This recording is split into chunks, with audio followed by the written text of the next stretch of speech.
a lot to do with abandonment. So then by the time the other person comes in the picture, it's like that, you know, they kind of explode and have all this emotions.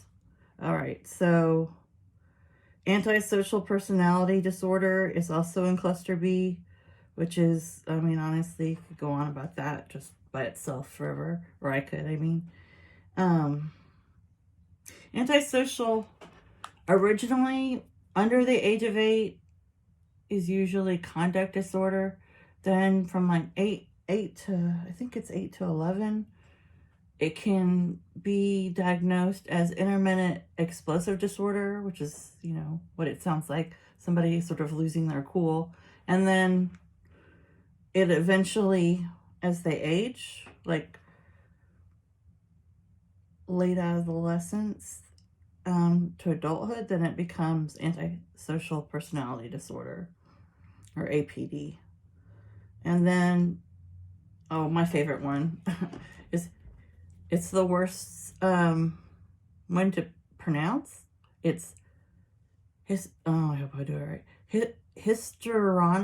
Histrionic, like history, but it's like history and bionic together. It's like, basically, it's got a terrible background. Basically, it's named after hysterical women during, I don't know, maybe like the turn of the century, and like, so like the term hysteria, or the, I mean, I don't know if you've ever studied feminism, or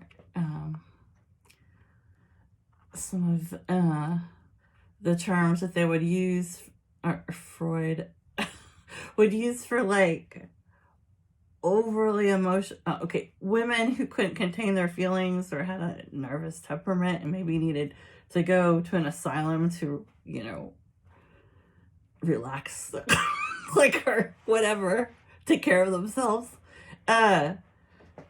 They would call them, they would say their wombs, I'm not making this up, they would say their wombs were hysterical a lot of times because they didn't, a lot of times they were like women in premenopausal women, so they would like couldn't have, they were on the verge of not being able to have children anymore. So it'd be like, okay, so now your womb is like crying out, you know, because it's dying. So now you're having a nervous reaction to that. So if you can't tell by my smirk, it was definitely a male who named this disease, because they were the only ones who were allowed to be